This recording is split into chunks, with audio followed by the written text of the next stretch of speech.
Welcome to this week's episode of It's Crystal Clear, a show that's designed to tell your money where to go instead of always wondering where it went. I am so glad that you're making time to spend with me today. I hope that this episode will give you the adrenaline boost that you need to make some drastic changes in the way that you handle your money. So, I've been doing weekly episodes for almost a year now. I have been challenging you to make time to get your finances under control in order to eliminate past debt, in order for you to fund your future dreams. Many of you accepted the challenge. You made time to review your bank statements to see where you could eliminate expenses. You made time to discover what your latte factor was, and you did your best to eliminate that. You used the snowball method to pay off the loans and the credit card debt that you had. You made weekly budgets to tell your money where to go. You made time to sit and write down your visions and your dreams. You made time to find out how much it would cost to make those visions and dreams come true. You started taking your life and your finances seriously. Once you started seeing the positive results of your work, you wanted more. So I started getting messages saying that you paid off loans, you paid off credit cards and cars, student loans, and even houses. And because you freed up debt and improved your credit scores and had extra money to invest, you were able to buy new homes. You started businesses. You were able to finally take a vacation because you weren't having to work overtime to keep living paycheck to paycheck. Because you made time to take your life seriously in regards to your finances, your life looks completely different from where you were a year ago.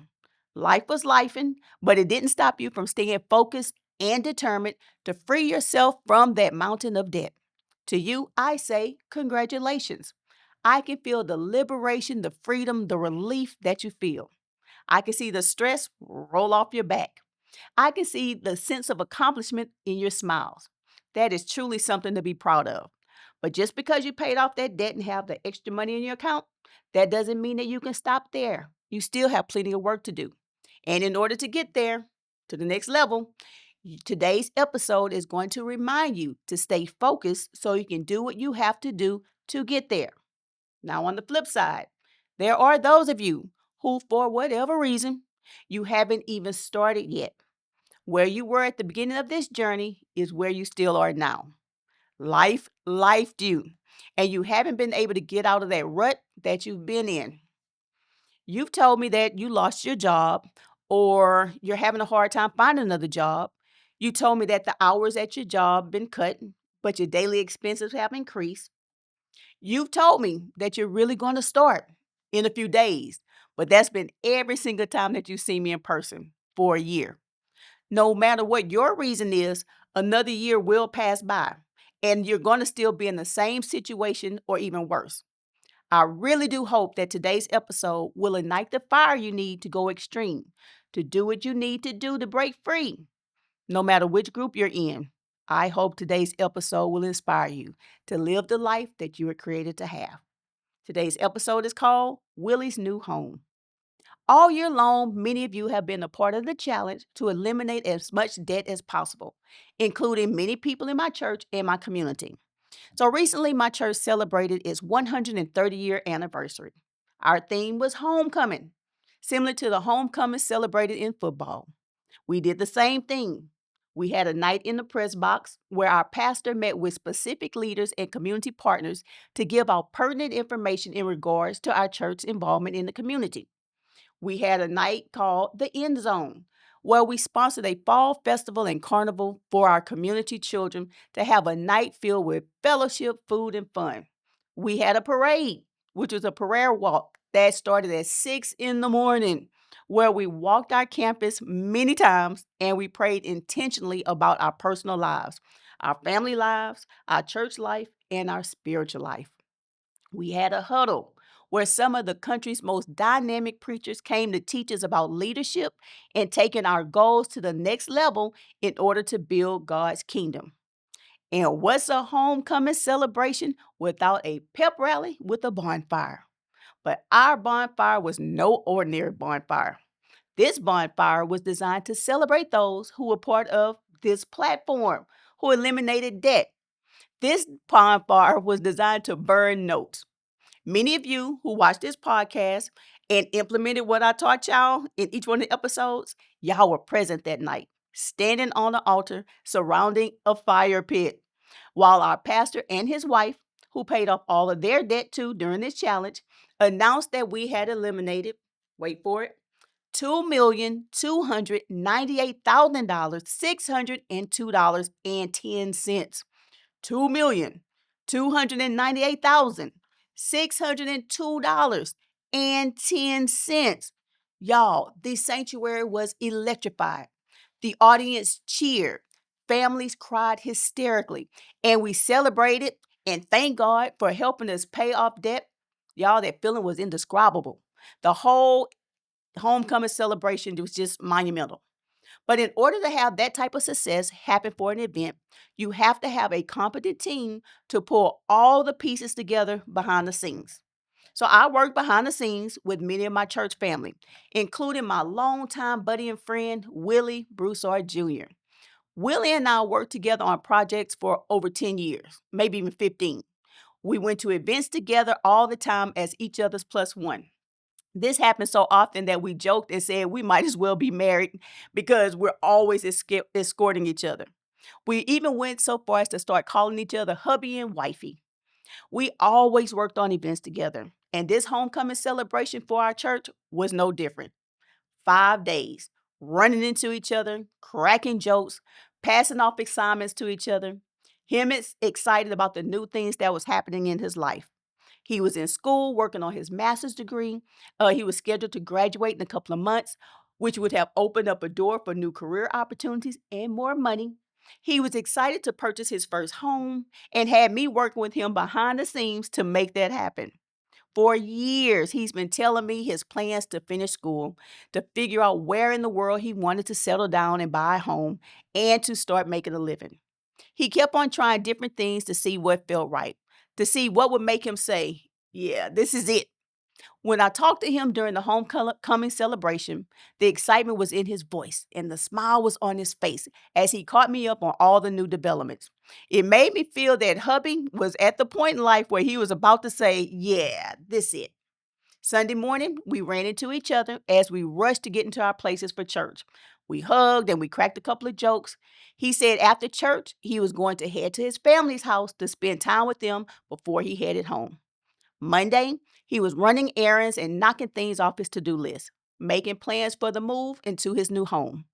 Early Tuesday morning, I got a call from my mother-in-law. I missed the call. Then I noticed that she sent me a text.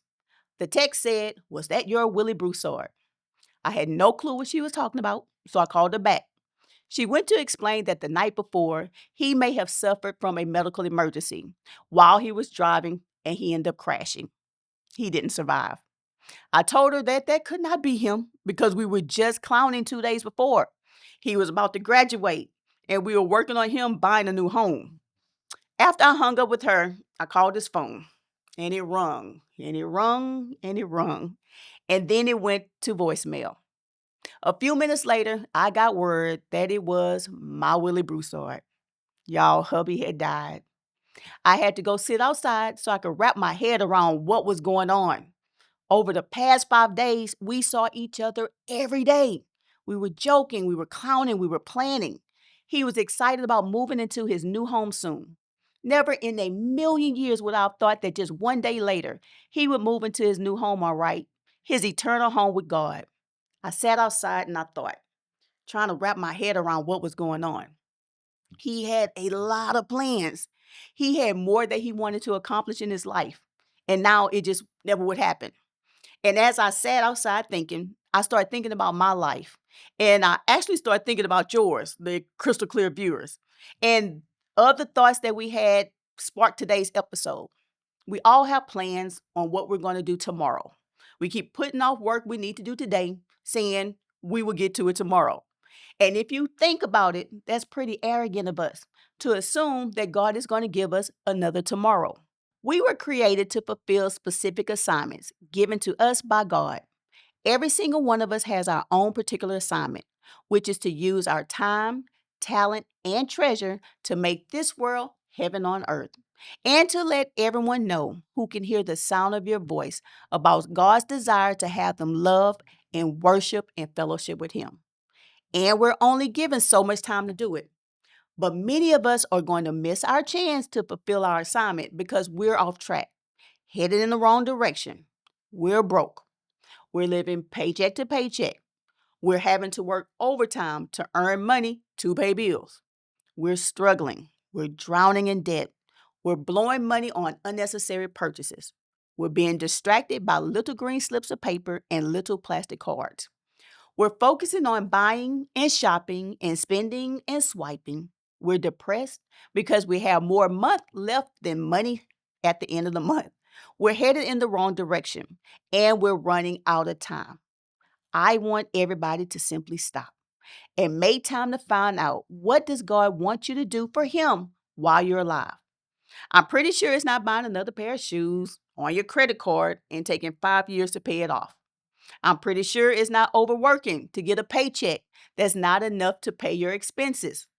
I'm pretty sure it's not spending every single dollar you got on things you just don't need. I need everybody to just stop. What are the things you need to do to get your life positioned in such a way that God can use you to do the things that He created you to do until He calls you home to live with Him? For those of you who are part of the $2.2 million elimination, there is $2.2 million that's not hanging over you anymore. You have extra money available to eliminate the rest of your debt and use to do your part to build God's kingdom.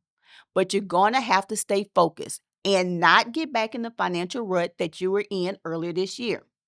You're going to have to continue to live by the 10, 10, and 80 rule. The first 10% of your before tax income, tithe. The second 10%, pay yourself. And the remaining 80%, live on comfortably. You're going to have to continue to use the snowball method to pay off your debt, listing your debt from the smallest to the largest. Pay all the minimum balances on time, every month. But on that smallest debt, you're going to attack it with a vengeance. You're going to apply money that you have from reducing your latte factor and eliminating debt to the principal of the balance until it's gone. When it is, you're going to use all the money that you were paying on the smallest loan to apply to the principal balance of the next loan. You're going to keep doing this over and over again till you're debt free. You're going to continue to make time each week to budget your money and make sure you stay on track to hit your goals. You're going to continue to keep your God-given goals and dreams in focus so you can stay on track. For those of you who haven't started the challenge, or if you started and stopped and you started and stopped, I have one thing to say to you. I need you to start, and I need you to stay consistent with the assignments that I've given you in these lessons. The people who are part of the $2.2 million elimination, they were in the same spot you were in when this podcast started, the same position, and now they're not. Not because they're better than you, and it's not because they hit the lottery, or it's not because they were given loads of money to pay off their debt. That's not the case. They were able to successfully pay off their debt because they were tired of being broke. The thoughts of their dreams becoming a reality, it outweighed swiping their card on just another thing. They became determined. They became disciplined. They became laser focused on what they wanted out of life. And that was to be able to live a great life without being in financial bondage. They were able to successfully pay off their debt because they made a choice. Now it's up to you to make a similar choice. Do you want to be in the same position you're in now, or worse, this time next year? Or do you want to know what it feels like to have more money left over each month than bills? Y'all, I promise, it feels great. So I know what some of you may be saying, but Felicia, you just don't understand. I lost my job. I do understand. But my question is, what are you going to do to find another one? And the reality is, the job that you may have to get right now may not be your dream job, but you have to make it work in order to get a paycheck coming in to pay off your debt until your dream job becomes available. But Felicia, I don't make enough money to pay all these bills. I understand, but you're going to have to go extreme. Stop spending money. If it's not your rent, your mortgage, your utility bills, groceries on sale, your car note, or essential items, Don't spend money on it. No going out. All of the extra money that you have, pay down your debt until you're not drowning anymore. But Felicia, I just got too much coming at me. Every time I turn around, something happens that suck up all my money. Y'all, I promise, I understand. But that's lifing. Willie's family is planning his funeral now, and that costs money. Tina's car got totaled, and the person who hit it didn't have insurance. Rob and Mary, they got divorced this year. They had to figure out custody arrangements, child support, and affording household expenses on one income. I promise y'all, I understand. Life is lifing. And the whole point of this podcast is to get you in a position to be financially stable, to properly manage and invest your money, to tell your money where to go instead of always wondering where it went, so that when life does life, you're not sent spiraling into further debt. You're not going into bankruptcy or having financial ruins. But Felicia, the holidays are coming up, and I need to buy gifts for my family and my friends and all those people who don't even care about me. I just threw that last part in just to be messy. Y'all, I promise, I understand. But what I need you to do is let your family and your friends know that your gift to them is the gift to you and the time that you're going to spend with them. Let them know that you're on a mission to become debt free. And you're choosing to use the money that you were going to spend on gifts for them to pay off your debt and to put you in a better financial position. And if you really want to do a little something extra, challenge your family and your friends to do the same. Now, that's a great gift. Y'all, at the end of the day, God created the universe, the sun to light our sky in the day, the moon to light our sky at night. He created us in his image and this planet for us to have dominion over. He created us to use our time, talent, and treasure to fulfill his great commandment and his great commission. He created us to fulfill specific assignments. And most of us are missing the assignments because we're so busy overworking to pay unnecessary bills. And we're still broke. And we're so busy being distracted by everything and not focusing on the main thing. But it's okay because God chooses to extend us his mercy and his grace to wake us up again to get it right.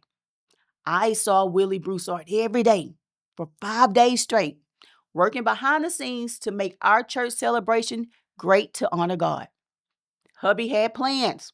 He was graduating with his master's degree in a few months. He was approved for a mortgage. He was talking to me about purchasing his new home. Sunday, we hugged. Monday, he was at his storage unit, getting things in order so he can be ready for when it was time to move into his new home. Little did he or anyone else know that a few hours later, God would call him to his forever home in heaven. Y'all, it's going to happen to all of us one day. We just don't know when. But what we must do in the meantime is our God-given job every day without worrying about those little green slips of paper and those little plastic cards. We have to do what God tells us to do until the last day we close our eyes here and open up our eyes to see his face and to hear him say, "Servant, well done." That ends today's episode. I hope that it blessed you. I hope that it motivated you to go extreme to get out of debt so you can enjoy this glorious life to the fullest. If this episode and any of the other episodes put you on the right track, then I need you to do me a favor. I need you to share them with your family and your friends. It's Crystal Clear Podcast. It's on YouTube. It's on Apple and it's on Spotify. I want to thank my behind the scenes team for all they do to bring me to you each week. And I want to thank each of you for trusting me to help you through life when life is lifing. Remember, I want you to dream big. I want you to stay focused. And I want you to live your best life within budget. I'll see you next time on Is Crystal Clear.